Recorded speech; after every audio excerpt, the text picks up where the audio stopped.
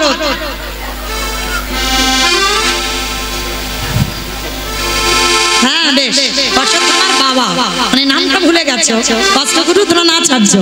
অশ্বত্থামা ভগবান ইহাই সত্য জানি, ইতি গজ পড়ে গেল রণে, ইতি গজ পড়ে গেল রণে।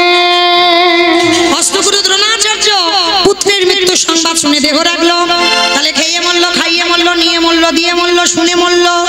বলে মরেছিল কে? দক্ষ রাজার 7টা মেয়ে ছিল, তার ভিতরে একজন ছিল সতী।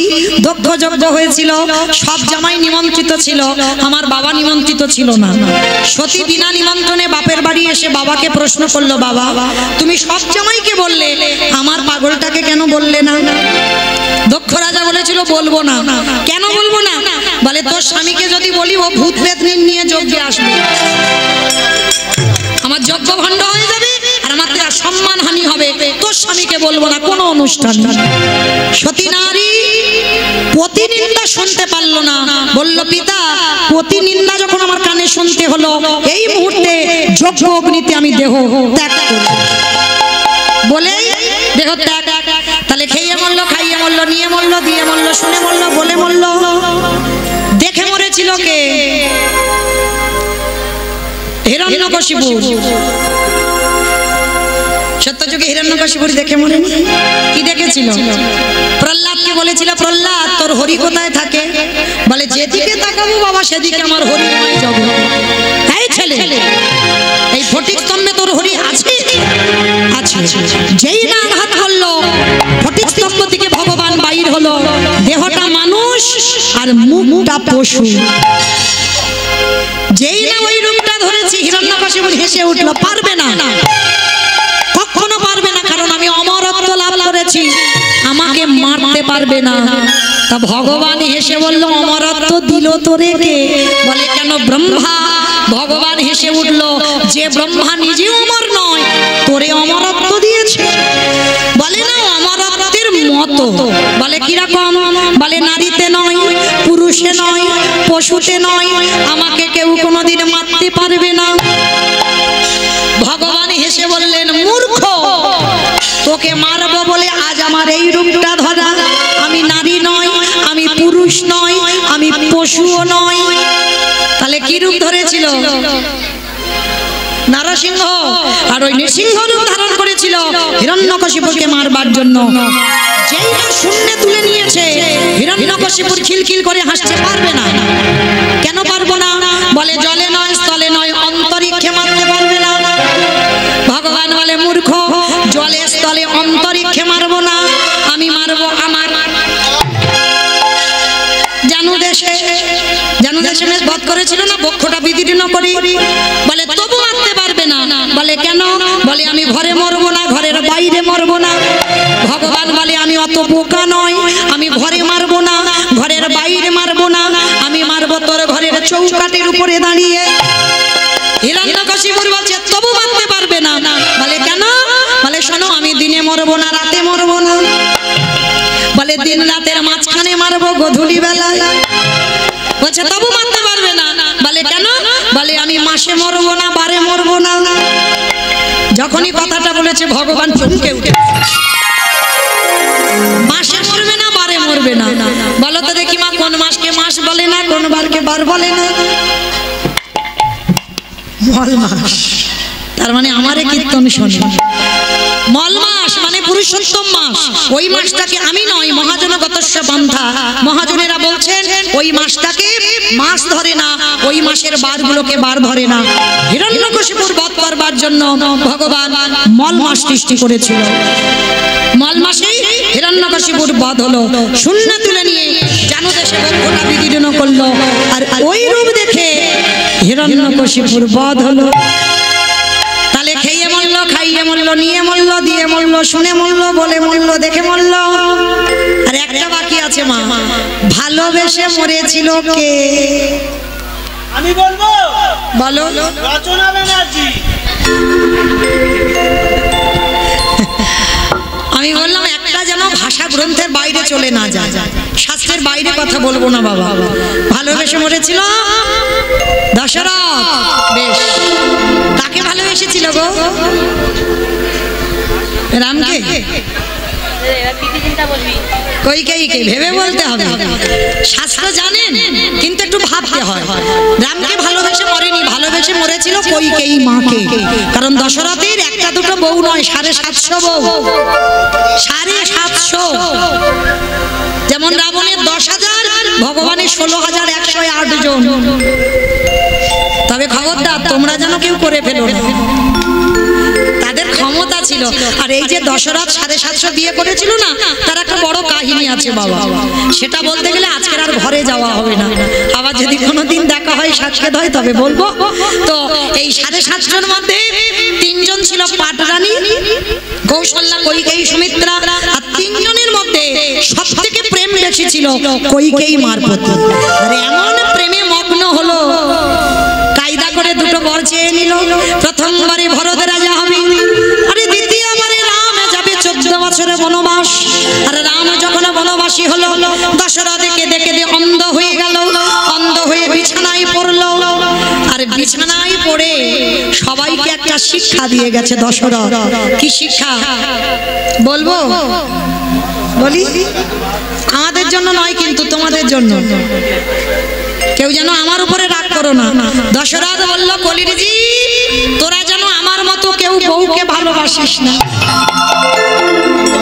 ভালোবাস, ভালোবাসতে বারণ করিনি, ভালোবাস, কিন্তু কারোর বউ যেন মাথায় চড়ে না বসে। আর যাদের যাদের বউ মাথায় চড়ে, ওগো তাদের দশা আমার মতো হয়ে আমি এই অভিশাপ করে গেলাম, তাদের দশা আমার মতো হবে। বলি এই প্রতিজ্ঞা করে গেলাম, বলে তাদের দশা আমার মতো হবে। শোনো শোনো জগৎবাসী, তাদের দশা আমার মতো হবে। এই প্রতিজ্ঞা করে গেলাম, তাদের দশা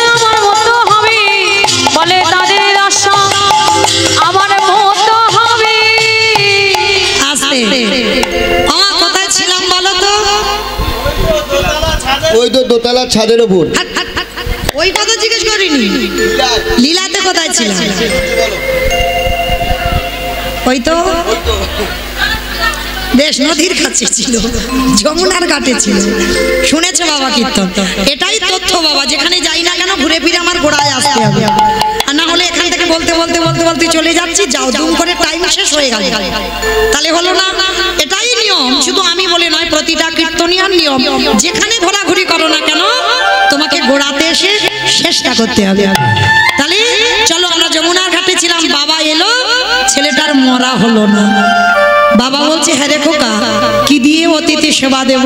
বাবা, ওই যে দূরে দেখা যাচ্ছে একটা মুদির দোকান। হ্যাঁ রে, টাকা পয়সা আছে যে কিছুর বিনিময়ে আনবো? লাগবে না, আমি চুরি করে আনবো। চুরি? হ্যাঁ রে, আমরা ব্রাহ্মণ, আমরা যদি চুরি করি আমাদের গোটা সমাজ কলঙ্কিত হবে, আর তুই বলছিস চুরি? বাবা, নিজের জন্য চুরি করলে পাপ হয়। অতিথি মানে নারায়ণ, নারায়ণের জন্য চুরি করলে পাপ দশায় নেই। বাবা চলো, বাপ বেটা দুজনে যাচ্ছে ভোরের বেলা মুদি দোকান চুরি করতে। পিছনে গোল করে গর্ত করেছে, গর্তে দিয়ে প্রবেশ করেছে দোকানের ভিতরে। চাল ডাল সবজি যা যা দরকার পুটলিতে করে বেঁধে নিয়েছে, গর্ত দিয়ে বেরিয়ে এসেছে। বাবা বাবা, চলো চলো চলো চলো, তাড়াতাড়ি চলো, রান্না করতে হবে, বৈষ্ণব সেবা দিতে হবে, চলো তাড়াতাড়ি পালাই, চলো চলো। বাবা বলছে, খোকা,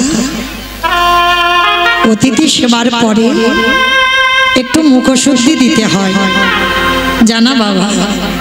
একটা হরিতকি তুই দোকান থেকে নিয়ে আয়। মায়েরা মনে রাখবে, একজনকে যদি নিমন্ত্রণ করে সেবা দাও, সেবা আনতে মুখশুদ্ধি দিতে ভুলে যাবে না। অনেকে পান, এলাচ, লবঙ্গ, মৌরি, সুপারি যে যেমন পারে, হরিতকি যে যেমন পারে, সেবা আনতে মুখশুদ্ধি। আর মুখশুদ্ধি না দিলে সেবার পরিপূর্ণ ফল তুমি পাবে না। তো আজকের বাবা বলছে, খোকা জানা, আমার ঘরে একটাও মুখশুদ্ধি নেই, একটা হরিতকি আন না। সেই যখন চোর হলাম বাপ বেটা, চল।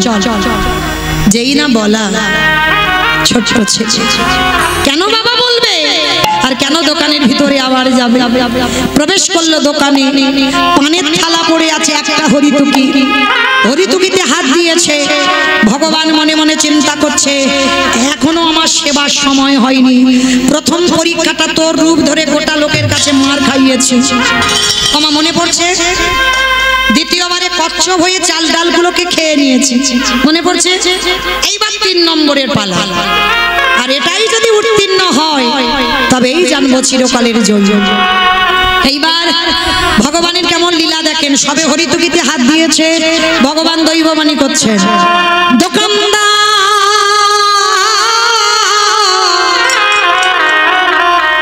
তুমি অমন করে কালের গায়ে ঘুমায়ো না, ওই চেয়ে দেখো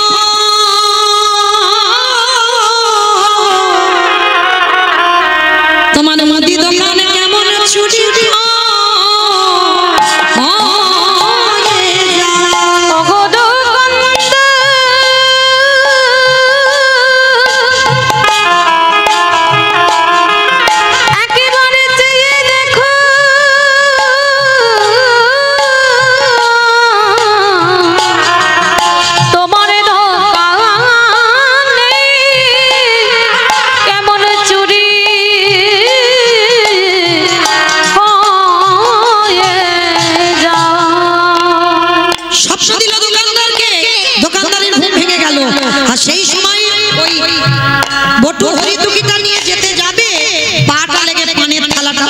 পড়ে গেল। দোকানের ভিতরে ঝনক করে আওয়াজ হয়েছে, ভোরের স্বপ্ন সত্যি হয়েছে। এই মনে হচ্ছে আমার দোকান চুরি হচ্ছে। আরে চোর চোর চোর চোর চোর বলতে বলতে দোকানদার ঢুকলো।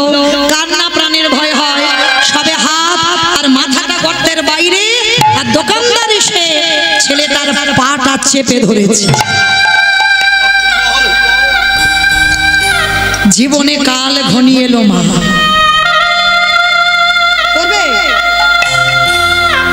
বুঝতে দিল না যে ছেলেটার জীবনে আজকের কত বড় বিপদ। হাসি মুখে হরিতকিটা বাবার হাতে দিয়েছে, বাবা যাও তুমি ততক্ষণে রান্না বসাও, আমি যাচ্ছি। যতই হোক বাবা, বাবা তো। আচ্ছা বলো তো মা, সন্তানের মঙ্গল অমঙ্গল প্রথম কে বুঝতে পারে? মা। এই মা ডাকটা খুব ছোট ডাক, খুব ছোট। মা নামে সুধা ছড়ি, মা নামে সুধা ধরে, মা বড় সুধার সমান, ডাকিলে জুড়াই আইসে পড়া। মা উচ্চারণ হলেই দেখবেন হৃদয়টা দুলে যায়। মা শব্দটা এমন। আর পৃথিবীতে সবার আগে সন্তানের মঙ্গল অমঙ্গল মা জানে, তারপরে বাবা। বাবার সঙ্গে রক্তের সম্পর্ক, মায়ের নারীর বন্ধন। বুঝতে পেরেছে বাবা কিছু একটা হয়েছে ছেলে, কারণ পিছনে বাবা দোকানদার পা ধরে টানছে আর দেওয়ালটাকে ধরে আছে, দরদর করে ঘিমে যাচ্ছে ছেলে। বাবা বলছে, হ্যাঁ রে খোকা, বল না বাবা তোর কি হয়েছে, আয় তোর কি শরীরটা খারাপ লাগছে, আয় বাবা আমি হাত ধরছি, তুই বেরিয়ে আয়। ছোট্ট ছেলেটা আর থাকতে পারলো না, বলে উঠলো, বাবা আর বুঝি তোমার সঙ্গে আমার যাওয়া হবে না, আর তোমার সঙ্গে আমার যাওয়া হবে না। কেন আমার সঙ্গে যাবি না? কার সঙ্গে যাবি? কারণ এরা যেভাবে আমার পা ধরে টানাটানি করছে, যে কোনো মুহূর্তে আমাকে দোকানের ভিতরে টেনে নিয়ে চলে যাবে। এটা তুই কি বলছিস? এটা তুই কি বললি? আমি তোকে বারবার বলেছিলাম চুরি করতে যাস না, চুরি করতে গেলে ধরা পড়ে যাবে। সেই তুই চুরি করতে গেলি, আমার সেবা ধর্মের অবমাননা হলো, আমার গোটা ব্রাহ্মণ সমাজ কলঙ্কিত হলো। এর থেকে যদি আমার মৃত্যু হয়ে যেত, আমার এতটুকু দুঃখ কষ্ট হতো না। বাবা একটা কথা বলবো, কাল সকালে কেউ তোমাকে চোরের বাবা বলবে না, করবে? বল বাবা, বল কি করতে হবে? যা বলবি আমি করবো, বল কি করতে হবে? বাবা ওই যে অস্ত্রটা দিয়ে আমি গর্ত করেছিলাম, ওই অস্ত্রটা হাতে করে তুলে নাও, তুলে নিয়ে একটা কাজ করো যাতে কেউ জানতে না পারে। ওই অস্ত্রটা দিয়ে আমার মস্তকটাকে ছেদন করে নিয়ে তুমি পালিয়ে যাও।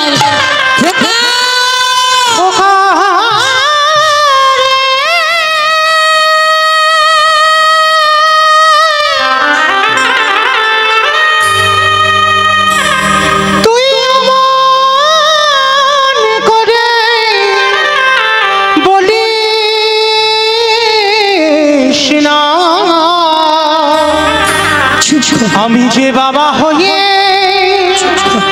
শহীদ পারিব না। ওরে ছোট তো, যেদিন বড় হবি, যদি কোনোদিন বাবা হোস,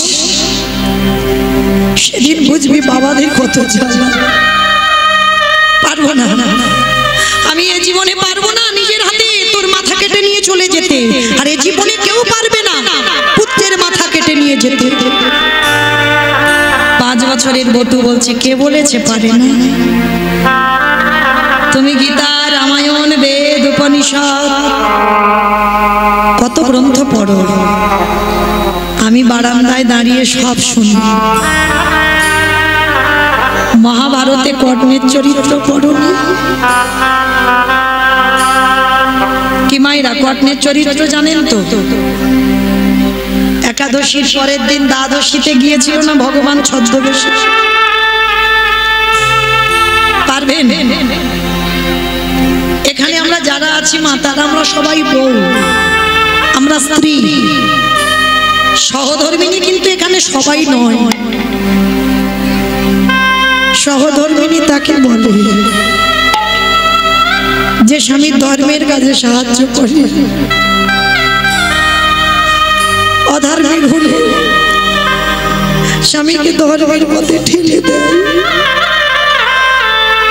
নেশাগ্রস্ত মাতা যুবা খেলে, ভগবানের বিশ্বাস করে না, একাদশী করে না, ভগবানের আসরে বসে না। তুমি যদি তার ঘরের ঘরণী হও, নিজের জীবন দিয়েও স্বামীকে কৃষ্ণ ভজনে ঠেলে দাও, যদি করতে পারো তাহলে তুমি সহধর্মিনী। স্বামী ধর্মের কাজে সাহায্য করতে হবে, সেটাই করেছিল পদ্মামা। পদ্মামাকে বলেছিল না, এই দ্বাদশীতে আমি মাংস খেতে চাই। বলুন কি মাংস খাবে? মৃগ মাংস, পক্ষী মাংস, কোনো কিছু অভাব নেই, সব আছে। বলুন কি খাবে? শোনা পদ্মা, মৃগ মাংস, পক্ষী মাংসের জন্য আমি আসিনি। শুনলাম তোমার স্বামী নাকি দাদা। দাতায় যদি হয়, তোমার একমাত্র পুত্র, তোমার একমাত্র নয়নের মণি, তোমার একমাত্র বুকের ধন, তার দেহটাকে টুকরো টুকরো করে মাংস করে আমার সেবায় দাও। আর তবে একটা কথা, ছেলেটার কাটবার সময় তোমার চোখে যেন জল না এসে যায়। কত বড় পরীক্ষা গো! কতটুকু কৃষ্ণকে ভালোবেসেছো কৃষ্ণ পাবে, কতটুকু তুলসী তলায় জল দিয়েছো কৃষ্ণ পাবে। কৃষ্ণ পেতে গেলে আগে কাঁদতে শেখো, যত কাঁদবে তত কৃপা তাড়াতাড়ি হবে। পদ্মামা বলেছিল, বেশ আমি বলি দেব, তবে যে বলি হবে একবার তার অনুমতিটা নিয়ে আসি। বিশ্বকেতুর একটাই খেলা ছিল বাবা, হরিনামের খেলা। বন্ধুদের নিয়ে প্রতিদিন হরিনামের খেলা খেলে। এসো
মা তোমার চোখে জল, তুমি কাঁদছো।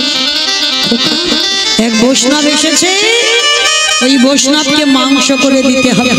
যেমন তেমন মাংস নয়, তোর দেহটা হাড়ি কাটে রেখে দেহটা টুকরো টুকরো করে মাংস করে বৈষ্ণব সেবায় দিতে হবে। আমি পারবো না খোকা। মা কেন ভেঙে পড়ছো?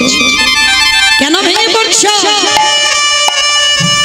পদ্ম পাতায় জলে দিলে যেমন টলমল টলমল করে, জীবন পদ্ম পাতায় প্রাণরূপ জলবিন্দু টলমল করছে। মা ভেবো না, কখন পড়ে যাবে কেউ জানে না।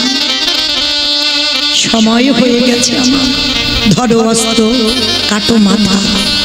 সেই মা পদ্মাবতী সন্তানের মস্তক ছেদন করে টুকরো টুকরো করে মাংস করে বৈষ্ণব সেবা। কিন্তু অজান্তে সেই বৈষ্ণব কখন অন্তর্ধান হয়ে চলে গেল। দৈববাণী করলো, ধন্য পদ্মা, তোমার নাম ধন্য, তোমার মা হবা ধন্য। সেই মরা ছেলে আবার ফিরিয়ে দিল। মা কথাটা কে বলল? আমি নয়, বটু বাবাকে বললো। হতেও তো পারে, সেদিন পদ্মা মা যেমন বুঝতে পারেনি, তুমি হয়তো বুঝতে পারছো না যে চারজন বসে আছে, হয়তো তোমার আরাধ্য দেবতা। ধরো অস্ত্র, কাটো মাথা। বাবা উন্মাদ পাগল, আর পাগল হয়ে গিয়ে হাতে অস্ত্রটা তুলে নিয়েছে। অস্ত্রটা তুলে নিয়ে একমাত্র সন্তানের মস্তকটাকে ছেদন, আর যেই না ছেদন করে দিল, ছেলের মাথাটা বাইরে পড়ে গেল, আর দেহটা ওই দোকানের ভিতরে টেনে নিল।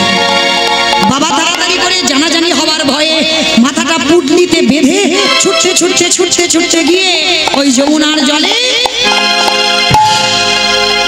ওদিকে দোকানদাররা দেহটা টেনে দেখে না গলায় কইতে গলা কাটা। এ তো ব্রাহ্মণের ছেলে।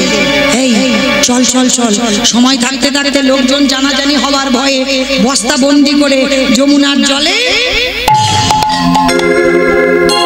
লীলা শেষটা কেমন দেখেন? বাবা মাথা দিল যমুনার জলে, দোকানদার দেহ দিল যমুনার জলে, একই জায়গায় ঘোরাঘুরি করছে। এদিকে সন্দীপনী মণি রন্ধনের আয়োজন করে রন্ধন করে মনটাকে চেপে ধরেছে। কাঁদবি না, কিসের মোহ? এসেছো একা, যাবে একা, ভজন করে না। ভগবানের চরণে নিবেদন করলো, ভগবানের চোখে এলো জল। এত বড় ত্যাগ, নিজ পুত্রকে বলি দিয়ে বৈষ্ণব সেবা, আমাকে তো ফিরিয়ে দিতেই হবে। হে মুনিবর, সকাল হতে একটু দেরি আছে, চলো চলো চলো স্নানটা করে আসি। বাবা যমুনার ঘাটে গিয়ে দেখছে কাটা দেহ আর মাথাটা ভাসছে। সন্দীপনী মণি বাবা দেখতে পারে, পিছন ঘুরে দাঁড়িয়ে আছে। যেই না পিছন ঘুরেছে, ভগবান তো চতুরের চূড়ামণি, হেসে বলছে, কি ব্যাপার মুনিবার, ভালো করে দেখো তো তুমি বাচ্চাটাকে চেনো? এক বাক্যে বলেছিল, চিনি না, জানি না, দেখিও। ভগবান বলছে, ঠিক বলছো তো, আমি কিন্তু ধ্যানে বসতে পারি, আর যদি বুঝতে পেরে যাই তোমার সঙ্গে রক্তের সম্পর্ক আছে, আমি প্রসাদ পাবো না। সঙ্গে সঙ্গে চরণ ধরেছে। হে বৈষ্ণব, এ অন্য কেউ নয়, আমার একমাত্র পুত্র বটুর দেহ। কি করে হলো? সমস্ত ঘটনাটা খুলে বললেন। বলার পরে বলছে, দাঁড়াও দাঁড়াও, তুমি ভেবো না, তোমার ছেলের দেহটাকে আমি ফিরিয়ে দেব, প্রাণও ফিরিয়ে দেব। তীরে তুলেছে মাথাটা, দেহটা নয়ন ইঙ্গিত করে ব্রহ্মাকে ডাকছে, ব্রহ্মা দেখো তো জোড়া লাগাতে পারো কিনা। ব্রহ্মা চেষ্টা করছে, পাচ্ছে না। হে ভোলানাথ, দেখো তো তুমি পারো কিনা। ভোলানাথ চেষ্টা করছে, পাচ্ছে না। এবার যে নামের নামই ভগবান স্বয়ং নিজেই জোড়া লাগাতে চাইছে, পাচ্ছে। আচ্ছা মায়েরা একটা কথা বলি, বলেছিলাম কীর্তনের শেষে দুটো প্রশ্ন, উত্তর নেব তারপরে ছুটি, তার আগে কিন্তু নয়। তাহলে এবার আপনাদের ঘুমানোর বিছানার সময় হয়ে গেছে, হ্যাঁ? কিন্তু মনে আছে তো, একটা মূল্যবান সম্পদ তোমাদের সবার জন্য রয়েছে, সেইটা কিন্তু এখনো পাওনি। সেটা পাবে, তারপরে যাবে, তার আগে কিন্তু যাবে না। তো এইবার প্রশ্নটা আমি আসি, ব্রহ্মা বিষ্ণু মহেশ্বর কেউ পাচ্ছে না কাটা দেহ জোড়া লাগাতে, আর কে বাকি আছে?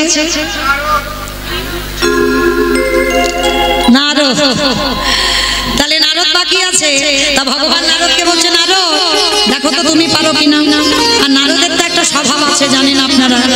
কি বলো তো হরে মোরারে মধু কইতে ভারে গোপাল গোবিন্দ মন্দ সুরে উলুধ্বনি হরে মুরারি মধু কইতাবে ভারি গোপাল গোবিন্দ মুকুন্দ সৌরে রাম নারায়ণ মুকুন্দ মধুসূদন কেশব বংশরে হরে বৈকুণ্ঠ মন হরে মুরারি